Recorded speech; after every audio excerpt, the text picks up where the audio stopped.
नमस्कार। इस वक्त मैं मौजूद हूँ विश्वासन के राजनगर इलाके में और जहाँ हम देख रहे हैं कि आम आदमी पार्टी के कार्यकर्ताओं द्वारा जो है यहाँ पर एमसीडी के खिलाफ एक प्रदर्शन किया जा रहा है। प्रदर्शन का कारण क्या है, क्यों ये प्रदर्शन किया जा रहा है, इन सब की वजह जानेंगे उन्हीं से और उनसे जानेंगे इस दौरान जब सभी तरीके के प्रदर्शनों पर रोक है उसके बावजूद ये प्रदर्शन क्यों किया जा रहा है, सभी कारणों को जानना चाहिए। बातचीत करते हैं, हमारे साथ में बातचीत करने के लिए है निगम पार्टी प्रत्याशी सुरेंद्र भारद्वाज।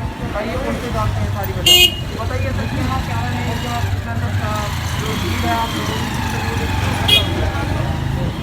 सर ये राजनगर के लिए हमारा धरना प्रदर्शन है, एक विरोध है राजनगर के लोगों के लिए। आप देख रहे होंगे जहां आप मेरे से इंटरव्यू ले रहे हैं, वहीं पर अगर आप साथ में ना देखेंगे तो कैसे वहाँ पर बोतलें पड़ी हुई हैं, कैसे कूड़ा पड़ा हुआ, सारी नालियाँ चाहे आप कहीं भी देख लीजिए।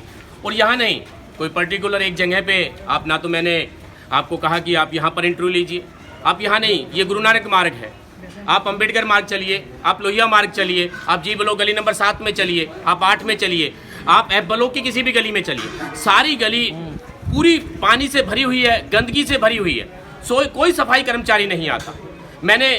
आपने देखा कितना बड़ा तमगा भारतीय जनता पार्टी की जो सरकार है एमसीडी के अंदर, इन्होंने हमारे दिल्ली को दर्जा दिया है, नंबर 1 का दर्जा मिला है पिछड़ने में हमें, कि आपका सबसे पिछड़ा हुआ शहर है दिल्ली। इस पिछड़ने का कारण जो पिछले 15 साल से एमसीडी सरकार यहाँ पर है, साफ सफाई व्यवस्था की उनकी जिम्मेदारी है। उनका एक ही काम है, भ्रष्टाचार करना, घोटाले करना, लोगों को कोई सुख सुविधा के नाम पे सिर्फ रोना आता है, रोने के अलावा और उनका कोई काम नहीं। आज कोई मकानों की उगाही है राजनगर के अंदर, आम आदमी मकान बनाने के अंदर इतना घुटन महसूस कर रहा है, वो अपनी कष्ट कमाई का पैसा लगाता है और वहां पर भी उसकी बिल्डिंग को बुक किया जाता है, उसके पैसे, उसके क्या नाम है, मीटर नहीं लगते हैं।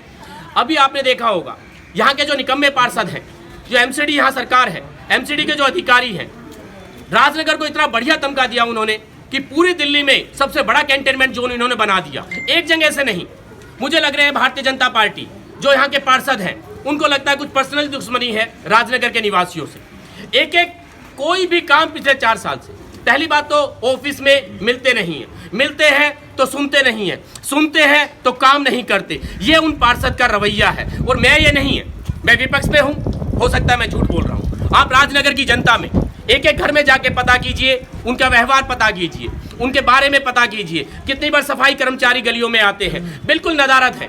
ये बहुत बड़ा घोटाला, लगभग 500 करोड़ का घोटाला, ये साउथ एमसीडी में बोल रहा हूं मैं, सिर्फ 500 करोड़ रुपए का घोटाला सफाई को लेके, क्योंकि इनके लोहरी और डोरी पे चलते हैं। बहुत सारे लोगों को नहीं पता लोहरी सिस्टम क्या होता है। लोहरी सिस्टम होता है जो घर पर कर्मचारी बैठा है उसकी तनख्वाह जो ये लोग देते हैं। हमारे यहाँ 300 के आसपास कर्मचारी है, मुश्किल से 60 से 70 कर्मचारी आते हैं, 200-220 कर्मचारी घर बैठ के तनख्वाह ले रहे हैं। उसका सीधा पैसा पार्षद महोदय के पास जाता होगा या एमसीडी के पास जाता होगा, क्योंकि घर बैठ के तो शायद आपको भी तनख्वाह नहीं मिलती। आप भी यहाँ पर आए हैं, आप भी मेहनत कर रहे हैं, तभी आपको कुछ प्राप्त होगा। बगैर मेहनत करे अगर किसी को प्राप्त करना है तो भारतीय जनता पार्टी से इसके बारे में आप अच्छा सा कोर्स कर सकते हैं। उनको बहुत अच्छा सा ज्ञान है, क्योंकि उन्होंने एक सर्टिफिकेट पिछले 20 साल से ले रखा है भारतीय जनता पार्टी में। सर मैं अगला सवाल आपसे करता हूँ। बड़ी अच्छी तरीके से आपने बताया किस तरीके से एमसीडी जो है घोटाला कर रही है, लगभग आपने सारी बड़ी अच्छी तरीके से परिभाषित किया। लेकिन ये बताइए कि अभी बिल्कुल भी प्रदर्शन अलाउड नहीं है, सोशल डिस्टेंसिंग हम देख रहे हैं किस तरीके से पालन बिल्कुल लगभग मैं देख रहा हूँ नहीं हो रहा है भीड़ के अंदर।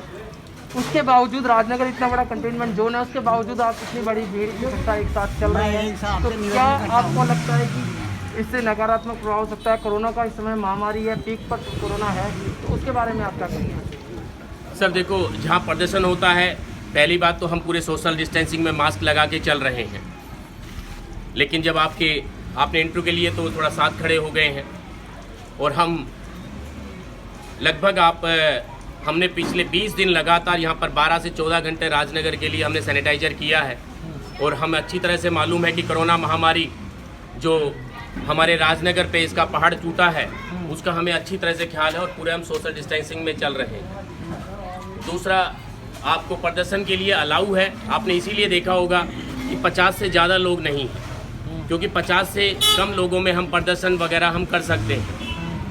उसी को जो सरकार के नियम तहत है उन्हीं के तहत हम चल रहे हैं। हम सरकार के जो भी नियम कानून कायदे होंगे उसका हम कोई भी उल्लंघन नहीं करेंगे, ये आपसे वादा करता हूँ। और हम एक जिम्मेदार नागरिक हैं, सोशल वर्कर हूँ और मेरे साथ कोई बच्चे नहीं है, सारे एडल्ट लोग हैं, सारे पढ़े लिखे हैं, समझदार लोग हैं। इनको सबको मालूम है कि अपनी सेफ्टी, अपने परिवार की सेफ्टी, अपने पड़ोस की सेफ्टी, अपने राजनगर की सेफ्टी, अपने दिल्ली की सेफ्टी कैसे रखनी है, ये भले वाकिफ़ है। और आगे भी हम ऐसे सेफ्टी लोगों को यही मैसेज देना चाहूँगा कि अपने मास्क लगा के रहें, सोशल डिस्टेंसिंग में रहें, अपने परिवार को सुरक्षित रखें, अपने आप को सुरक्षित रखें, ताकि हमारी दिल्ली सुरक्षित रखे। बगैर आपके सहयोग के हमारी दिल्ली सुरक्षित नहीं रह सकती। धन्यवाद। सर, आपकी वाइफ आपसे रिक्वेस्ट करना चाहता आपकी हूँ। वाइफ खुद जो है, आपकी धर्मपत्नी जो खुद है निगम पार्षद रह चुकी है, आप इतने बड़े घोटाले की बात कर रहे हैं, उस दौरान में आपने क्या ऐसा महसूस किया घोटाला कुछ, या आपने क्या सुधार किया उन 5 सालों में जो आप एमसीडी को अपनी राजनगर जो आपका वार्ड है उसमें आप कितना इस घोटाले को जो आप इतना बड़ा बता रहे हैं 500 करोड़ का घोटाला लगभग, इसमें कितना आपने रोक टोक उस समय में की? मेरे यहाँ पर मेरे कर्मचारी, एक बार मुझे बड़ी हंसी आई कि मैं अपने कर्मचारियों को सूखी सैलरी नहीं देने लेता था अधिकारियों के माध्यम से। तो सारे उस टाइम सुंदर यादव SHO साहब होते थे, तो सारे कर्मचारियों ने कहा कि भाई ये सुरेंद्र भारद्वाज को तो हम नहीं होने देंगे, क्योंकि जब उन पर लगाम आने लगी कसी उनको, तो दर्द उनको निश्चित रूप से स्वाभाविक रूप से उनको होना था। उन्होंने मेरे खिलाफ विरोध प्रदर्शन किया, जैसे आज हम कर रहे हैं ऐसे वो भी आए। मैंने उनसे पूछा किस लिए, उनके पास जवाब नहीं था। मैं भी उनके साथ नारे लगाने लगा। मैंने कहा भाई लोग पूछे तो के कि आप क्यों धरना प्रदर्शन कर रहे हैं, जैसे आप मुझसे आज पूछ रहे हैं, ऐसे मैंने भी उनसे पूछा। वो मेरी हाय हाय कर रहे थे, मैं भी उनके साथ में लग गया। मैंने कहा लोग पूछेंगे तो पता लगेगा, मैं आपसे काम करवा रहा हूँ। मेरे यहाँ पर मैं दावे के साथ कहता हूँ फिर दोबारा कि राजनगर में, क्योंकि ना तो ये प्रजातंत्र है, लोकतंत्र है, स्वतंत्र है, यहाँ पर आप पता कर सकते हैं गलियों में कि सुरेंद्र भारद्वाज, पूनम भारद्वाज के समय में सफाई कर्मचारी आते थे या नहीं आते थे, और आज आ रहे हैं और नहीं आ रहे हैं। तो वो लोग, मैं अपने मुंह से तो अच्छा ही बोलूँगा, आप अच्छा ये रहेगा कि आप जनता से पता करें तो आपको निष्पक्ष जवाब मिल पाएगा इसका। चलिए अब बात कर लेते हैं कोरोना महाकाल, जब कोरोना काल, माफ़ कीजिए, कोरोना काल जब चल रहा था तो कंटेनमेंट जोन था, तो हमें पता लगा कि आप सैनिटाइज कर रहे हैं। आपको उस समय में क्या दिक्कतों का सामना करना, उसके बारे में बताइए, क्या सामना करना पड़ा आपको? मुझे दिक्कतों का तो, जनता का तो भरपूर प्यार मिला, सहयोग मिला, क्योंकि मैं निस्वार्थ होकर मैं लोगों के लिए काम कर रहा था। और मैंने ना किसी का कोरोना का घर देखा, मैं हर घर में गया विदाउट पीपी किट। मेरे घर में भी मेरी पत्नी है, मेरे बच्चे हैं, मेरा परिवार है, ज़िंदगी मुझे भी प्यारी है, लेकिन मैंने अपनी और मेरी टीम ने पूरी अपनी ज़िंदगी दांव पे लगा के हम एक एक घर में गए विदाउट पीपी किट, ताकि लोगों को हम इस कोरोना काल से, इस महामारी से बचा पाएँ। लास्ट में हमारे यहाँ पर, क्योंकि मेरे पास, मैं पुख्ता बोल रहा हूँ, भूपेंद्र जी ने जो यहाँ के निगम पार्षद हैं, उन्होंने मित्तल को फ़ोन किया, मित्तल ने SDM साहब को फ़ोन किया और हमारा ट्रैक्टर बंद करवा दिया, हम लोगों को बंद करवा दिया, हमारे ऊपर केस करवाया। और मेरे ट्रैक्टर को और मेरी टीम को पुलिस हमारे को बलवान खोकर वाली गली जो महरौली रोड के पास पड़ती है, वहाँ से हमें उठा के लेके गया, हमें प्रताड़ित किया गया। उस मैं एक लोगों के लिए काम कर रहा हूँ, मैंने लोगों से पैसा नहीं लिया था। अब आप उसकी मानसिकता समझ सकते हो, जिसकी इतनी छोटी मानसिकता है कि अगर कोई विपक्ष काम कर रहा है और अच्छा है। इस महामारी में मैंने अपनी वीडियो रिलीज की थी कि यहाँ पर राजनीति नहीं होनी चाहिए, क्योंकि ये महामारी का काल है। इसमें चाहे कांग्रेस का हो, बीजेपी का हो, आम आदमी का हो या अन्य सोशल वर्कर हो, हमें सबको मिलकर काम करना चाहिए ताकि इस महामारी को हम भगा सके। उसके बाद बहुत समय है राजनीति का, पूरी उम्र पड़ी है, हम आएंगे, राजनीति करेंगे, अच्छे ढंग से करेंगे, लेकिन घटिया राजनीति कभी नहीं करेंगे, मैं ये आपसे वादा करता हूँ। चलिए, राजनीति की बात हो गई है तो कहाँ 2022 में नजर है, या फिर वाकई में जो आया 2 साल पहले आप तैयारी कर रहे हैं 2022 की, या फिर वाकई में आप सोचते हैं कि राजनगर की जनता को अभी काम की ज़रूरत है? आप मेरे साथ अक्सर टच में रहते हैं।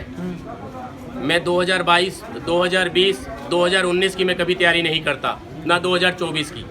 मैं सोशल वर्कर हूँ, मेरा फ़र्ज है सोशल वर्क, हारे या जीते, उसको हमेशा जनता के सुख दुख में साथ खड़ा रहना चाहिए, उसके मुद्दे उठाने चाहिए, उनके लिए काम करना नहीं चाहिए। मैं आज 2 साल के लिए नहीं बैठा हूँ, मैं 4 साल के लिए नहीं, जब तक मेरी ज़िंदगी है मैं लोगों के लिए ऐसा ही काम करता रहूँगा। चुनाव तो आते और जाते रहेंगे, लेकिन जब तक मेरे सांस है मैं लोगों के लिए लड़ता रहूँगा। कितना लंबा प्रदर्शन होने वाला है सर, बताइए। और क्या क्या जो है अभी एमसीडी के खिलाफ आप जो प्रदर्शन कर रहे हैं उसमें और क्या मुद्दे हैं जो लोगों तक आप पहुंचाने वाले हैं, लोगों को जागरूक करने वाले हैं? हर रोज़ हम ये लगातार हमारा चलेगा सफाई प्रदर्शन को लेके। हर रोज़ हम 3 से 4 गलियां लेंगे जी, और पूरे राजनगर में एक एक घर में हम बताएंगे, और राजनगर को हम कचरा नहीं होने देंगे। और बिल्कुल चाहे इसके लिए हमें कुछ भी करना पड़े, अगर एमसीडी के सफाई कर्मचारी अधिकारी काम नहीं करते हैं तो हम स्वयं नाली में घुस के राजनगर को साफ करेंगे, ये वादा आपसे करते हैं। सर अभी दिल्ली के अंदर सरकार आपकी है, कंटेनमेंट जोन सबसे बड़ा बना, लगभग 1 लाख लोगों को कंटेनमेंट जोन बताया गया कि सबकी टेस्टिंग होगी, लेकिन तमाम लोगों से बातचीत हुई कि टेस्टिंग जो है पूरी तरीके से 1 लाख लोगों की नहीं हुई है। सरकार आपकी है दिल्ली के अंदर, इसके ऊपर आप क्या कहेंगे? सर अभी भी हम आए तो नेक्स्ट मार्ग जो अम्बेडकर मार्ग है उस पर भी टेस्टिंग कैंप लगा हुआ, अभी हम गुरु नानक मार्ग पे खड़े हैं। लोगों के मन में डर है और भय है, जो ग्रेन स्टिकर उनके सामने लगता है उसके कारण लगभग 80% लोग जो हैं वो टेस्टिंग नहीं करवा रहे हैं कि अगर हम टेस्टिंग करा लेंगे और गलती से पॉजिटिव आ जाता है तो उस भय के कारण बहुत सारे लोग नहीं जा रहे। हमने और एसडीएम की पूरी टीम ने मिलके हमने लोगों को जागृत किया कि आप जाइए, और अगर पॉजिटिव है तो ये बहुत बड़ा नहीं है, आपको एक अवेयरनेस करके, आपको आइसोलेशन करके, क्योंकि ये कैरियर बीमारी है, एक दूसरे को छूने से लगती है। अगर आपको पता ही नहीं लगेगा तो आप कैसे उसको दूर कर पाएंगे? तो ये लोगों में थोड़ा सा है, विश्वास की कमी थी, इसको अवेयरनेस की कमी थी, हमने फैलाया। और आपने देखा होगा कि पीछे भी अम्बेडकर मार्ग पे काफ़ी लोगों की भीड़ लगी हुई है, और अब तो फ़ोन आ रहे हैं लोगों के। मेन ये है कि उनको ब्रीफ कैसे किया जाता है, उनको समझाया कैसे जाता है। आपने देखा होगा कि मीडिया के माध्यम से तो डर ही डर बैठाया जा रहा है। आदमी जहाँ पर डर होगा तो वहाँ से वो भागता है। अगर आप उनको ढंग से समझाएंगे, ढंग से बताएंगे उनके बारे में, उनके परिवार के बारे में कि अगर आप टेस्टिंग करा लेते हैं तो इसका आपका ही फायदा है, तो पहले से काफ़ी इंक्रीज हुआ है। और आपने देखा होगा कि पीछे हम लोग तो 1 लाख का टारगेट है इसको कि प्रतिदिन 1 लाख के हम टेस्टिंग कराएं, लेकिन केंद्र सरकार हमें रोक रही है, वो आप आपको मालूम है अच्छी तरह से। चलिए अब और क्या करने वाले हैं कोरोना काल में, जो आप जनता की सेवा के लिए, और आगे की क्या आपकी जो रणनीति आपने बनाई है अपने लिए? मेरा आखिरी सवाल आपसे। फिलहाल तो मैं जनता के संघर्ष ही कर सकता हूँ, और मैं जनता के लिए एक विपक्ष की भूमिका में हूँ, और मैं लगातार ये विपक्ष की भूमिका मजबूत ढंग से निभाऊंगा। जो यहाँ पर सत्तारूढ़ हैं, जो सत्ताधारी हैं, उनकी मैं आंखें और कानें लगातार खोलूंगा कि राजनगर को ऐसे नहीं पिसने देंगे, ऐसे राजनगर का हम चकनाचूर नहीं होने देंगे। और ये जो क्योंकि गुप्ता जी गुप्ता जी रहते हैं मंगलापुरी, उनको कोई मतलब नहीं है राजनगर से, वो वोट लेके आते हैं और चले जाते हैं, 5 साल नजर नहीं आते। जब चुनाव के इनके 4-6 महीने रहते हैं तब ये बरसाती मेंढक की तरह आते हैं। और इस बार पूरा राजनगर समझ चुका है कि पिछली बार जो उनसे गलती हुई वो अगली बार नहीं करेंगे, ये ऐसा मेरा मानना है। और इस बार ज़्यादा टाइम नहीं है, अगर बड़े सिंपल सी बात है, जो काम करेगा वो टिकेगा, जो काम नहीं करेगा वो अपने घर जाएगा। चलिए बहुत बहुत धन्यवाद सर आपका। बहुत बहुत धन्यवाद, आपने भी इतना समय निकाला, और आप लगातार आवाज़ उठाते रहते हैं, पक्ष हो चाहे विपक्ष हो। और आपकी जो पत्रकारिता है, जो आपके निष्पक्ष सवाल हैं, उसको भी मैं सैल्यूट करता हूं। और मैं उम्मीद करता हूं कि बाकी पत्रकारों की तरह, जो आज की गोदी मीडिया है उसकी तरह आप नहीं है, और अभी यूथ है, और आप लगातार इसी निष्पक्ष भाव से लगे रहें। बहुत बहुत धन्यवाद। इसमें कोरोना हो चाहे इसमें नहीं हो, हमने किसी से मना नहीं करा, आप ही हमें कोरोना है, आप ही हमें नहीं आएगी। हमने हर जगह के कोरोना वो सैनिटाइजर करके आएगी। चलिए बहुत बहुत धन्यवाद आप सभी का। तो आपने देखा किस तरीके से जो है आम आदमी पार्टी के कुछ कार्यकर्ता सुरेंद्र भारद्वाज जी के राजनगर को कूड़ाघर